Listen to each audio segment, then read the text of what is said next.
third online lecture session of the course, Engineering Thermodynamics. In this particular lecture, we will be continuing our discussion on the gas power cycles. In particular, we have seen Brayton cycle in our previous lecture. Now, let me take up few advancements in the Brayton cycle. So, what we will be doing over here, we will first talk about Brayton cycle with regeneration. Okay, so it's almost similar to that of the idea of regeneration in case of Rankine cycle. So one important point, let me explain. So you can see over here, this my point number 1 to 2 represents nothing but the compression process, and then at point number 2 we are adding our working medium into the combustion chamber. Okay, and then 2 to 3 we used to do heat addition in our combustion chamber, or I can call it as heat. If I am considering it as an air standard cycle, then I have to say it is heat addition in heat exchanger under constant pressure condition. Okay, then 3 to 4 I have nothing but the expansion process in the turbine, and after 4, at point 4, then we are rejecting heat at constant pressure to our surroundings. Okay, now what idea of regeneration we can see over here. You can see the temperature at the inlet of the combustion chamber for normal normal Brayton cycle is nothing but T2. Okay, so you can see over here, this is the temperature at the inlet to the combustion chamber, and this T4 is the temperature. This T4 is the temperature which is of the exhaust gases which are coming out of the turbine. Okay, now what I can do, when my working medium is coming out of the turbine, it is having more temperature in comparison to the temperature of the fresh working medium which is actually entering into the combustion chamber. Okay, so what we can do over here, we can take the advantage of this availability of heat. So what I can do, in place of directly doing this exhaust to some low temperature heat sink, what I can do, I can connect some heat exchanger. And in that heat exchanger, I can pass my exhaust which is coming out of the turbine and fresh working medium which is actually going into the combustion chamber. So before going into the combustion chamber, I can pass it through some heat exchanger, and in that heat exchanger we can recover the heat which is available with the working medium at the exit of turbine. Okay, so this particular idea we call as nothing but our regeneration Brayton cycle. So you can see over here I have compressor in the schematic representation. So compressor, here we are having fresh charge which is coming in, and 1 to 2 we are doing the compression process. Okay, and after the compression process, so at point number 2, as I told you, we have connected some heat exchanger, and in this heat exchanger we are passing in one direction the fresh charge which is actually coming out of the compressor. Okay, on the other hand, if you see at the exit of the combustion chamber, we were having state number 3 which we have passed over the turbine, and at the exit of the turbine we are having state number 4, and we found that the temperature of state 4 is more in comparison to the temperature of state 2. So that's why what we have done, we have passed this state 4 in the counter flow direction in this heat exchanger. Okay, so now you can see ये चलने ही दे, मैं तक मेरी attendance बहुत दिन हो गए thermo की, इसकी पैस मुझे पहली लेनी है, बहुत अच्छा.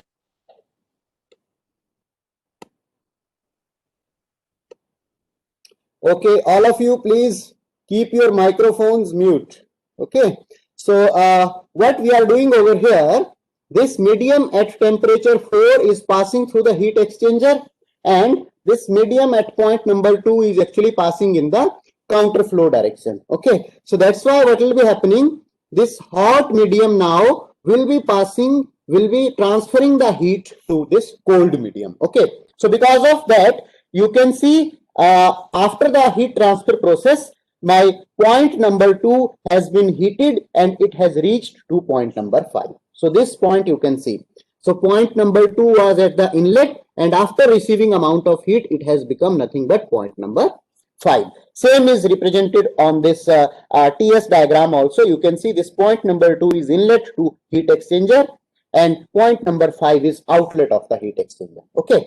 On the other hand, Similarly, you can see point number 4 was inlet to this heat exchanger, and after, so this stream is actually losing the amount of heat, so it is coming after heat transfer at point number 6. So that is represented. So this is the point number 4. Now point number 4 is losing heat, that's why its temperature is decreasing, and it is finally reaching to point number 6. So it means in this path, what we are doing, this 4 to 6 transformation has happened because it has transferred the heat to 2 to 5.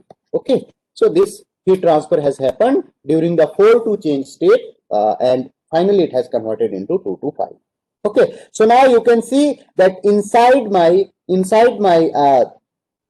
heat inside the combustion chamber, now state number 5 is entering. Okay, so state number 5 is actually entering inside the combustion chamber, and finally it is leaving as point number 3. So it means now we are adding less amount of heat. So this much amount of heat actually we have got inside this regeneration process only. Okay, so now if you consider, so till now we have not considered the ideal regeneration case. If we consider ideal regeneration, in case of ideal regeneration, what will be happening? Our heat transfer process will be 100% effective. Okay, so if heat transfer process is 100% effective, my this stream number 2 can go maximum up to the highest temperature in the heat exchanger, and highest temperature in the heat exchanger is nothing but T4. So that's why if I consider ideal regeneration, so let me consider over here now the concept of ideal regeneration. So over here we have talked about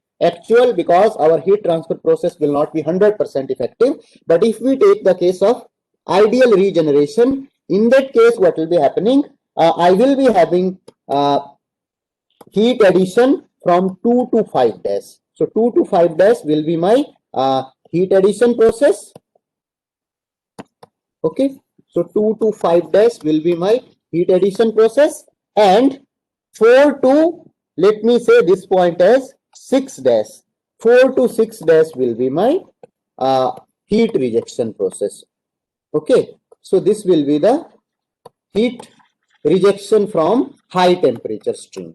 Okay, so this is one careful observation, that if we go for the ideal regeneration means our process is actually 100% effective. So if heat transfer process is 100% effective, obviously whatever the stream will be entering at point number 2, that will be able to reach the highest temperature in the heat exchanger. So highest temperature in the heat exchanger is point number 4. So that's why I am calling parallel to this point as point number 5 dash on 2 to 3 line. And similarly, because if we are doing the heat addition up to the highest temperature, considering Cp as constant on both sides and mass flow rate as same, what we will be having, this also has to move from point number 4 to point number 6 days. Okay, so this thing will be applicable for our ideal regeneration. Now let me define efficiency of ideal regeneration cycle.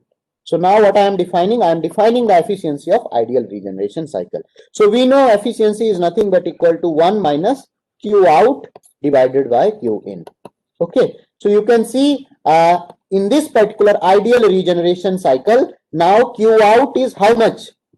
4 to 6 days process is actually happening inside our combustion chamber only. Okay, so that's why inside our regeneration heat exchanger only. So that's why heat rejection will be from point number 6 dash to 1. Okay, so Q out will be nothing but MCP. I am actually cancelling out because these are common. So directly I am writing Q out as nothing but equal to T6 dash minus T1. This will be my Q out.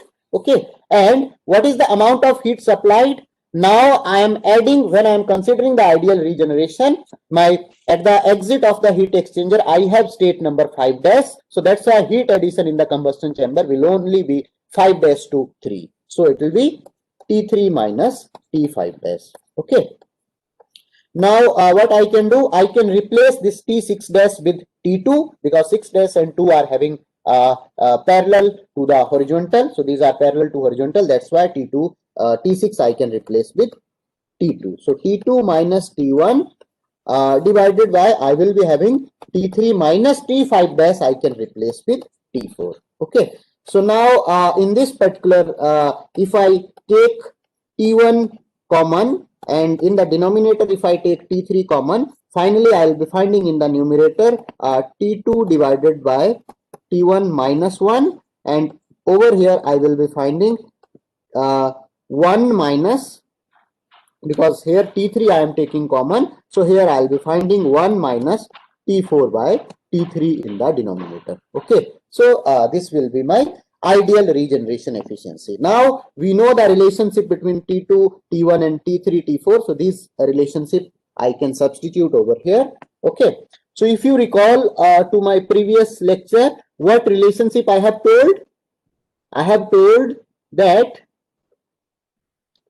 P1 power 1 minus gamma into T1 gamma is nothing but equal to P2 power 1 minus gamma into T2 power gamma. So from here we had got T2 by T1, T2 divided by T1 as nothing but equal to 1 by Rp 1 minus gamma divided by gamma. This was the first relation, and similarly if we apply in between point number 3 and 4, so P3 1 minus gamma T3 gamma equal to P4 1 minus gamma T4 gamma. This was the case, and I have to determine now the ratio of T4 by T3. So if I take the ratio of T4 by T3, T4 by T3 will be becoming once again equal to P3 by P4. So P3 by P4 will be becoming Rp times 1 minus gamma divided by gamma. Okay, so now I can do these substitutions.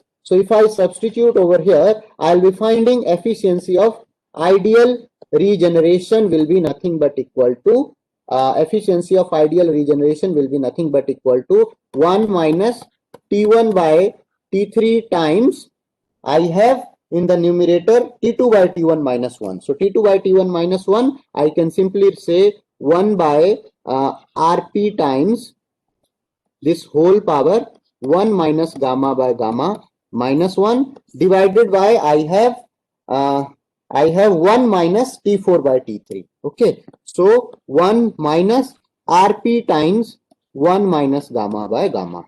Now in the in this first one, if I take LCM, and I will be finding 1 minus T1 divided by T3. So if I just take this Rp outside, so I'll be finding this multiplied by 1 by Rp power 1 minus gamma by gamma. Okay, and in the numerator we will be having 1 minus Rp times 1 minus gamma by gamma. Similarly in the denominator we will be having 1 minus Rp 1 minus gamma by gamma. Okay, so finally I will be finding the efficiency of ideal regeneration cycle as nothing but equal to 1 minus T1 by T3 into 1 divided by Rp times 1 minus gamma by gamma. So it means efficiency of ideal regeneration cycle is depending upon two factors, ratio of T1 by T3 and pressure ratio also. Okay, so with pressure ratio we have already seen that if we are not considering any regeneration, then without regeneration our efficiency of the Brayton cycle with pressure ratio shows this kind of behavior. Now we have one additional term over here, T1 by T3. So additional term, if we consider with regeneration, we are having variation of efficiency, something like this. Okay, so one important point we can conclude that with regeneration, when our pressure ratio is very large, we are having significant improvement in value of the efficiency almost for all the values of T1 by T3 ratio. Okay, now one important point I would like to highlight. In the previous slide, here we have considered that we are having ideal regeneration. Okay, but this case will not be always true. So we will not be always having ideal regeneration. Rather, we will be having actually heat transfer always less than the ideal heat transfer, because heat exchanger will not be 100% efficient. Okay, so if I have to consider the efficiency of the heat exchanger, I can determine some factor epsilon, which is nothing but equal to Q actual divided by Q ideal. So this represents actual heat transfer in the heat exchanger divided by ideal heat transfer. So actual heat transfer you can see is happening from point number 2 to point number 5. So actual heat transfer I can simply say T5 minus T2 Okay, and ideal heat transfer, you can see clearly it is from 2 to 5 dash, and 5 dash I can replace with point number 4. So ideal heat transfer is nothing but T4 minus T2. Okay, so this is our performance of the heat exchanger, which is defined as Q actual by Q ideal. So Q actual over here is nothing but T5 minus T2, and ideal is T4 minus T2. So generally the value of this efficiency of the heat exchanger for typical heat exchanger is in the range of 0.85 to 0.87. Okay, so this will be the value of performance factor for our heat exchanger. So based on this factor, now we can calculate the actual amount of heat exchange in our cycle, and then we can determine the terminal points. Okay,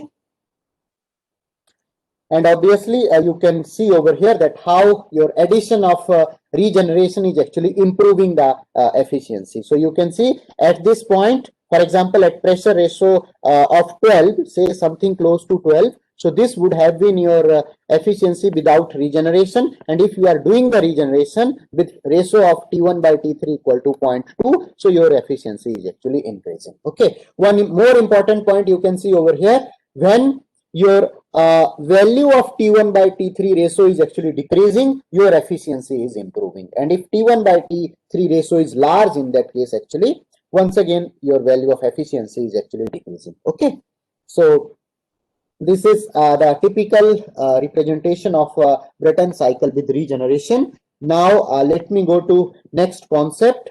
This we call as Brayton cycle by using the principle of intercooling. Okay, so let me first explain that why intercooling is actually desired. So what we are having actually, you have seen in Brayton cycle, if I plot on the TS diagram, process number 1 to 2 represents the isentropic compression. Okay, so during this isentropic compression, we have to supply certain amount of work to our compressor. And I have already told you, in case of Brayton cycle, we are having very high back work ratio. Okay, so backflow work ratio is very high. It requires 40 to 80% of the turbine work in order to run the compressor. Okay, so now what we have to do, we are having some motivation to decrease the work requirement of the compressor. Okay, so if we consider this motivation, so what I have done, I have considered pressure volume diagram. Okay, on this pressure volume diagram, I have plotted two pressure lines. One is my P1 pressure and one is my P2 pressure. Okay, now what I have done, first I have taken one process, so this you can see, one process is following path 1, then A, then path C. So this is my process number 1, A and C. So this process 1A, C is nothing but our polyentropic process, or I can call it as reversible adiabatic process. Okay, so this is my path number 1AC represents nothing but reversible adiabatic process. It means for this process, our polytropic index N is nothing but equal to gamma. Then I have one more process. So you can see one more path I have. One, say let me call this as point number 2. So one more path I have 1 to B to point number 2. So this path is nothing but our reversible isothermal path. So this path is our reversible isothermal path, and for this particular path, our polytropic index is equal to 1. Okay, so it means one important conclusion we can see over here, that work required by work consuming device during adiabatic process is actually more in comparison to the work which has to be supplied if process is happening in isothermal manner. Okay, but one important thing also we know that it is not easy to control the isothermal process, because in case of isothermal process, your rate of work addition and your rate of compression should also match. But at every time we will be finding, when we are having the compression process, we will be having significant amount of heat generation. So over here, in order to maintain the isothermal condition, we have to actually allow or reject some amount of heat also. Okay, so maintaining that isothermal condition is actually very, very complex. So that's why mainly we go for the simplified version from practical considerations, which is nothing but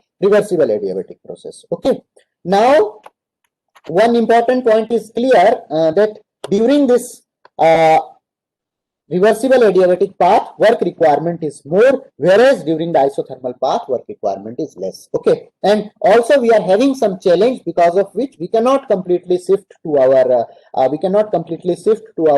isothermal process. But what we can do, we can devise some ways for achieving our process close to the isothermal process. Okay, so that we do with the help of this process of intercooling. Okay, so what we do in case of intercooling, we will be first increasing the pressure from point number 1 to point number A. So this we will be doing in some reversible adiabatic manner, isentropic manner. So this we will be doing only up to some intermediate pressure Pi. Okay, and at this intermediate pressure Pi, then whatever our working medium is there, that working medium we will be first cooling. So over here you can see this process number A to B is nothing but our cooling process. Okay, so here we are cooling our working medium, and once working medium is cooled, then we will be once again compressing from point number B to point number D in reversible adiabatic manner. Okay, so it means now my new compression process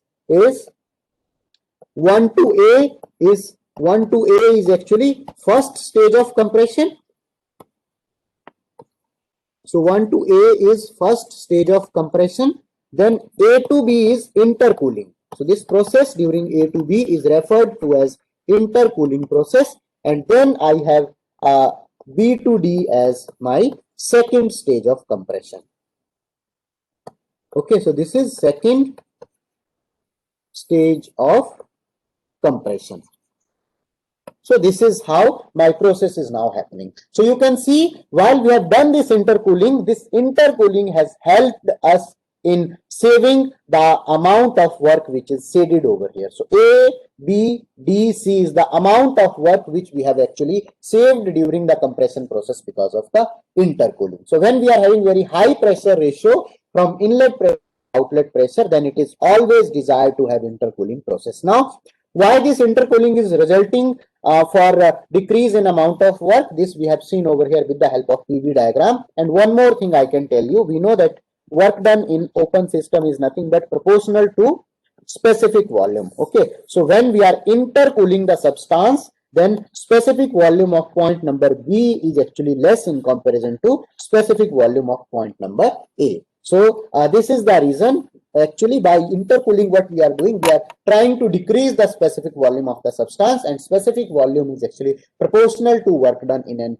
open system. So over here we are having compressor as our device, which is also a open system. So that's why we will be saving certain amount of work by intercooling, because our specific volume at the inlet of compression process will be actually decreasing. Okay, so this is one important requirement of having intercooling in our Brayton cycle. It will be actually helping us in decreasing the amount of backflow work. Okay. Then next part comes Brayton cycle with reheat. So Brayton cycle with reheat is once again identical or similar to that of reheat in case of our Rankine cycle. So what we will be doing in reheat cycle, if I plot over here TS diagram, you will be finding this is my process number 1 to 2, then 2 to 3, and 3 to 4. Now at point number 4, once again I will be actually heating this substance from 4 to 5, and then I will be expanding in some low pressure turbine from 5 to 6, and then I will be having the heat rejection process from 6 to 1. Okay, so over here during 3 to 4 also we are having expansion. So 3 to 4 expansion is in the high pressure turbine, and 4 to 5 expansion is in the low pressure turbine. Okay, and then 4 to 5 is the heat addition process. This is the 4 to 5 is the actually reheating of the working medium, and then 5 to 6 is our actually heat rejection process. Now one important point I would like to highlight, that employing reheating in case of Brayton cycle is actually very easy.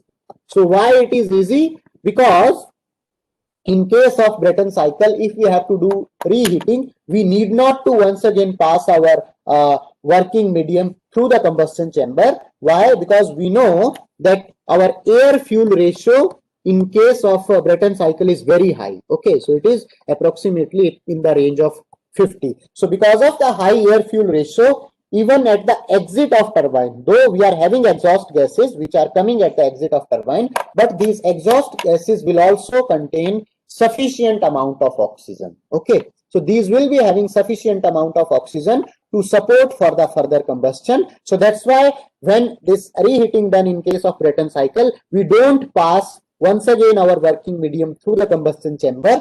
Rather, what we do, whatever we are getting after turbine 4, in that working medium only, we inject some more amount of fuel. And while we will be injecting more amount of fuel, because our working medium is having sufficient oxygen to support for the combustion process, so that's why we will be having combustion of air and fuel, which will be increasing its pressure, increasing its temperature to point number 5, and then we will be having expansion in the low pressure turbine. Okay, so why reheating is easy? Because we need not to pass our working medium through the combustion chamber, because exhaust gases which are coming out of the high pressure turbine, these are having sufficient oxygen because of high air fuel ratio to support the combustion of additional fuel which we will be injecting into the path of this working medium. Okay, so that's why reheating is actually very easy in case of Brayton cycle. Now this is one typical arrangement of the Brayton cycle, which shows actually all these three effects taken jointly into account. Okay, so we are having intercooling also, we have reheating also, and we have regeneration also. Okay, so here you can see process.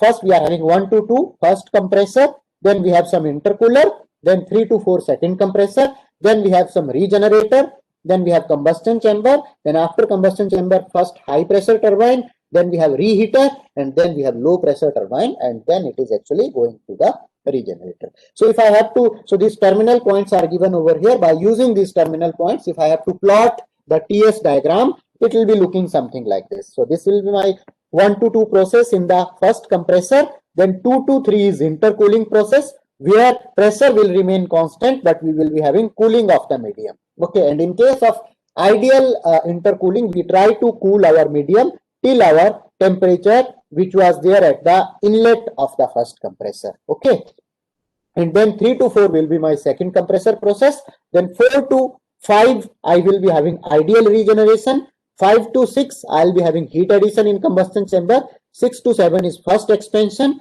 7 to 8 is reheating, and 8 to 9 is actually our 8 to 9 is expansion in the low pressure turbine, and then 9 to 10 we are having actually heat rejection in regenerator, and 10 to 1 is the heat which we are actually sending to surroundings. Okay, so this is when we are considering single stage of reheat, single stage of intercooling, and one additional stage of compression and expansion. Okay, now if we do multiple expansions and multiple compressions, in that case what will be happening, my cycle will be looking something like this. Say if I do multiple expansion and multiple reheating, so my cycle will be looking something like this. And over here also in the compression process also, if we do compression, intercooling, compression, intercooling, compression, intercooling, so my cycle will be something looking like this. Okay, so if we do the multiple stages of reheat and expansion, as well as the multiple stages of compression and intercooling, in that case these two processes, whatever we are having expansion and compression, these will be becoming identical to that of our constant temperature condition. Okay, so over here we will be having almost constant temperature condition. So if we are having almost constant temperature condition in this situation, then this particular cycle is known as actually Ericsson cycle. Okay, so the process, the cycle where we are having constant pressure and the constant temperature processes, that particular cycle we say as nothing but our Ericsson cycle. And by using this particular approach, our efficiency of Brayton cycle will be becoming equal to efficiency of Ericsson cycle, which is nothing but equal to efficiency of the Carnot cycle. Okay, So this is one important point. If we are doing multiple stages of compression and intercooling, as well as multiple stages of expansion and reheating, in that case our processes of compression and expansion will be almost becoming equal to that of the constant temperature. And this particular cycle, which involves constant temperature and constant pressure processes, that is referred to as Ericsson cycle, and efficiency of Brayton cycle will be becoming equal to that of Ericsson cycle, and that's why and we know that efficiency of Ericsson cycle is actually almost equal to that of the Carnot cycle. Okay, but this is one hypothetical concept. In practical cases, it will be very difficult to implement. Obviously, it can be implemented, but generally it is not implemented in the gas turbine cycles because it is difficult to achieve. Okay. Now, one important point. Excuse me, yes, sir. Shall we take questions at the end? Okay, you can note it down now. I will take all the questions at the end. Let me first finish today. Okay. So what I will be doing now, next I will be considering ideal jet propulsion cycle. In case of ideal jet propulsion cycle, what we are having, I have initially told you that we are having two applications of the Brayton cycle. Okay, so the first application of Brayton cycle is nothing but generation of power, and here we are actually generating some mechanical power with the help of turbine, and after that then we are actually coupling that turbine to generator, and then that generator is actually producing electricity. Okay. Second application of the Brayton cycle is very, very important application. It is used as for producing thrust in case of our aircraft engines. Okay, so while it is used in aircraft engines, here we call this cycle as jet propulsion cycle. So whatever I am showing over here is nothing but ideal jet propulsion cycle. So if you see your aircraft engine, that is having a structure something like this. So at the inlet, you will be having some diffuser section. Through this diffuser section, your inlet air will be entering at P1 pressure condition, and it will be having some V1 velocity. As you are having diffuser over here, so 1 to 2, you will be finding some loss of velocity and increase of pressure at the expense of decrease in velocity. Then process number 2 to 3, we will be having compression. So this is our multi-stage axial compressor over here. And then this compressor is having common shaft. So compressor and turbine are actually coupled on the same shaft. Okay. Then after point number 3, we are having over here our burner section. This is our combustion chamber section where we will be injecting fuel into our working medium. Okay. And after the combustion, temperature of the working medium will be actually increasing. So we will be having exhaust gases at products of combustion at point number 4. And these products of combustion will be actually expanding over the turbine. Okay. Now, when we are producing the power, then we do this expansion process till the atmospheric pressure condition in our turbine itself, because our aim is to produce power. But while we have to create the thrust, or we have to create propulsion for moving our aircraft, in that case what we will be doing, in this turbine only we will do the partial expansion, and we will do expansion such that we are able to get sufficient work that is able to drive our compressor. Okay, so the only work we produce in the turbine which is actually able to move or drive our compressor. And after the partial expansion in the turbine, now we are having some high pressure, high temperature gases. These are actually passed through the nozzle. Okay, so while these will be passed through nozzle, the pressure will be converted into velocity, and we will be having fast moving gases. So at the exit, we will be having very actually gases coming out of this engine at very high velocity. Okay, so if I represent this on my TS diagram, so this is my point number 1. 1 to 2, I will be having compression inside the diffuser. 2 to 3, compression inside compressor. 3 to 4 is the heat addition because of the fuel injection in our combustion chamber or burner section. Then 4 to 5 is the expansion in the turbine. So we are only doing expansion up to point number 5 because we only want to produce the amount of work which is sufficient to drive the compressor and which is sufficient to provide or meet the electricity requirement of our aircraft. Okay, for aircraft also we require some air conditioning, some electricity, and to operate its different devices and control system we require electrical energy. So that also we will be obtaining from this output from the turbine only. Okay, and then from 5 to 6 we will be expanding over the nozzle, and that nozzle will be actually creating the sufficient thrust in order to propel the aircraft in the forward direction. Okay, so now what we will be having, the amount of force which will be acting on the aircraft, that will be nothing but equal to mass of medium at point number 5 at point number 6 into velocity at point number 6 minus mass flow rate of gases at point number 5 into velocity at point number 5. Okay, so this will be our amount of force from the Newton's second law. What is force? Force is nothing but equal to rate of change of momentum. So momentum is changing, m6 into v6 minus m5 into v5. Now we know that if inside the nozzle process is actually process is steady flow, so that's why m dot m5 will be same. So finally I will be having m dot times v6 minus v5. So this much amount of force or thrust force will be actually generated inside the nozzle due to the expansion process, due to the nozzle whatever we are having. Okay, now what we have to do, so this is the thrust force. If we have to determine what is the propulsive power, so propulsive power will be nothing but force into, we know power is nothing but force into velocity, so this force into velocity of aircraft. Okay, because we have to propel aircraft, so that's why we have to consider the velocity of aircraft while we are actually considering our propulsive power. So it will be nothing but m dot times v6 minus v5 times EU aircraft.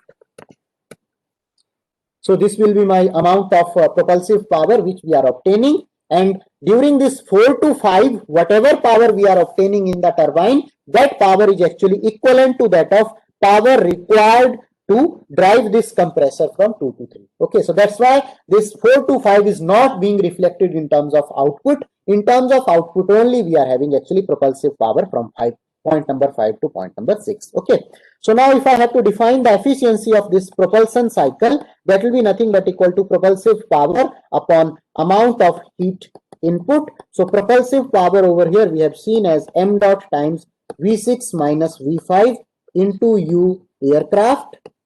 Okay, this divided by, we will be having heat supplied as m dot times Cp into T4 minus T3. So this is the amount of heat which we are adding, and this is how we can determine the efficiency of our ideal jet propulsion cycle. Now our next cycle is actually combined gas power cycle. So in case of combined gas power cycle, similar to the binary cycle, we will be operating one top cycle and one bottom cycle. Now generally one typical operating condition of the gas turbines is that at the inlet to the turbine we will be having temperature in the range of 1500, somewhere close to 1500 degrees Celsius, even more than 1500 degrees Celsius, and at the exit of the turbine we will be having temperature of products of combustion close to 500 degrees Celsius. Okay, now we know that we operate steam power cycle, highest temperature in the range of 550 to 600 degrees Celsius, and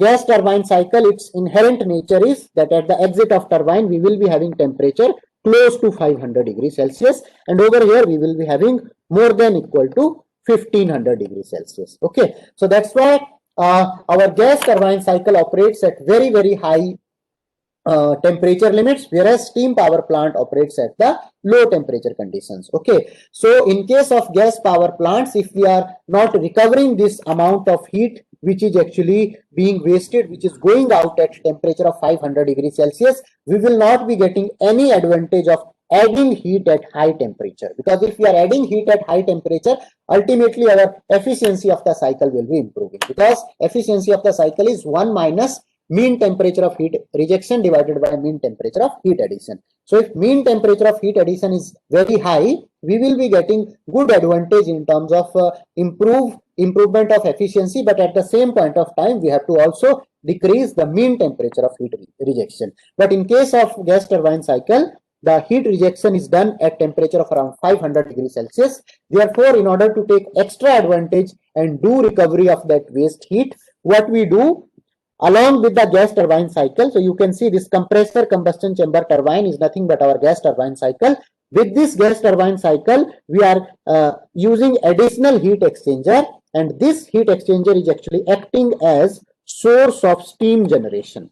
So this is our steam generator for the Rankine cycle. So we will be using some bottom Rankine cycle where we will be having condenser, pump, then instead of boiler, we are having this steam generator where we are extracting the waste heat from the exhaust gases which are coming from the gas turbine cycle, and here these are being utilized for producing the steam, and that steam then we are expanding over the turbine. Okay, so this type of cycle is known as combined gas vapor power cycle. Okay, so in this cycle, if I plot the TS diagram, so I have liquid vapor dome for water, so 1 to 2, 2 to 3, and 3 to 4, 4 to 1. This is my process inside the steam cycle, and then 5, 6, 7, 8, and 8 to 9 is the process inside my this is the process inside my gas turbine cycle, and then we are having exhaust from 9 to 5. Okay, one